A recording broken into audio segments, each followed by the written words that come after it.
Okay, so as you can see, we've now completed all the button holes. However, now we're going to have to do obviously the outline of the plexiglass as well. Right now we've spent about 15 to 20 minutes just cutting out those button holes, so just to let you know, this is a very time-consuming step. Alright, so now Howard's going to demonstrate how to go about actually cutting out the entire plexiglass outline. As you see, he's using actually a better X-Acto knife than the first one he was using. This one's a little bit more thick and durable.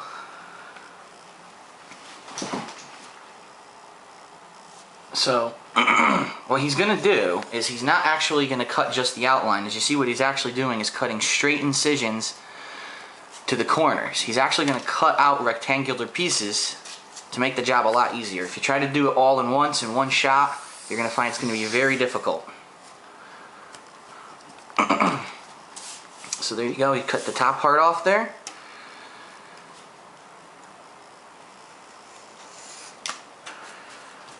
A little side piece. Now he's going to cut down the left hand side.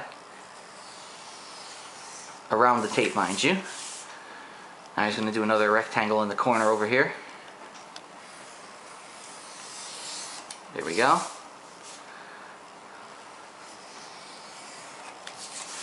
So now that you got your bigger pieces off, now you can work on the details, the precision. So he's actually going to go right along the edge here and try to get it just so that the extra portion comes off. He's actually cutting straight through the masking tape without removing it, because if you remove the masking tape, your plexiglass is going to go sliding all over the place. Carefully, he's going to go around the corner here.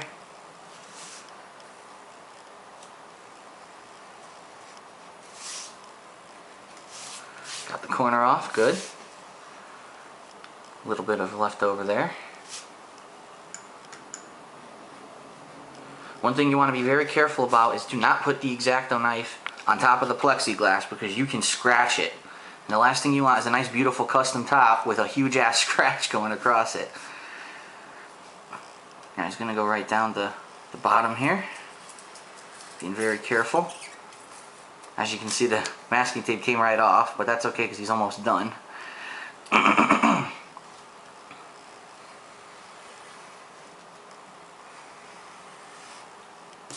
There we go.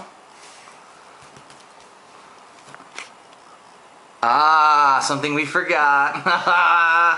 And now it's going to come back to bite us. The bolt holes. We forgot the bolt holes. The bolt holes need to be punched out because obviously you can't have a bolt going through your custom art. There's really not much of too much technique to doing it. You want to do several small incisions inside each bolt hole to basically just get that cardstock out of there. It doesn't have to be perfect. It can basically be just enough so that you can push a bolt through. Again, this is a part where it doesn't really matter aesthetically, because when the bolt's in there, you're not going to be able to see if there's any leftover paper pieces. But you just want to be sure that there's enough out that the bolt can easily slide through the hole.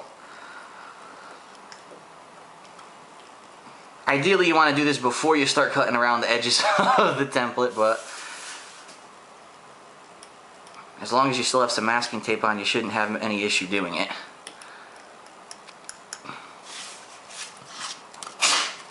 Alright, so we're going to do all the bolt holes, which is, by the way, very time consuming because there's a whole, I believe, 6 of them.